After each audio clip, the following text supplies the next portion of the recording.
يورطها في قضايا شيكات تمشي للحبس. جميل. اللي من بعده هذه اعتداء بالعنف يا لطيف على قريب.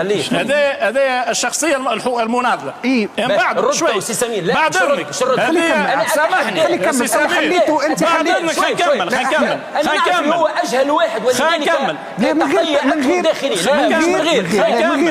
انا قلت لك انا نقول اي حاجه. خلي كمل. انا اتحداك حاولني اخر واحد ان ياتيني بالهويه كامله ان هذه القضايا تتعلق البرنامج ما يتحملش التعريفي موجوده.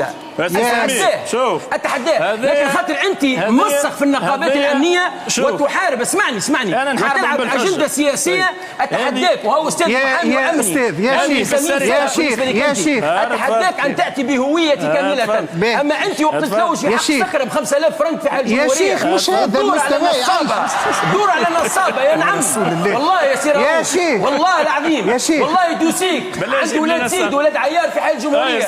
وانت كنت الجار للارهابي الذي فجر نفسه يا شيخ في العمليه. يعيش وجيب لك الكونترا اللي كريت به انت. انا اتحداك. شنو الملفات هذه اليوم من نهار المبروك؟ أن تأتيني بهوية كاملة مطابقة لما ذكرته. هذه في السرقة المجردة والتهديد. نزيدوا يزينا من خبايا يعيشك يا عصام. السيد هذا يتاجر باسم الدين. الفارغ القربة كان باسم الدين. الدين بريء منك يا سيد. منه الدين انت دين كنت تحارب فيه في عهد بن علي.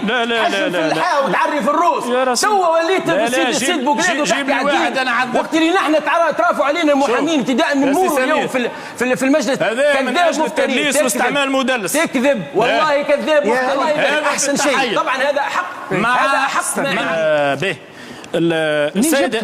السيد هذايا اللي يحكي تو فهمني وصل تحكم ب8 شهور حبس في عهد بن علي.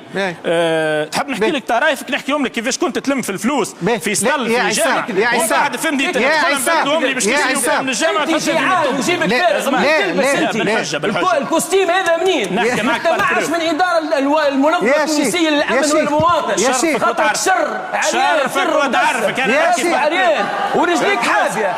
انت حوايجك تاكل من برا مموله من طرف هذه المنظمه. اسمع يا كبير الرأس. اسمع يا فارغ. ولست عاقا. اسمع نتحداك. وانا مانيش عاق والديك.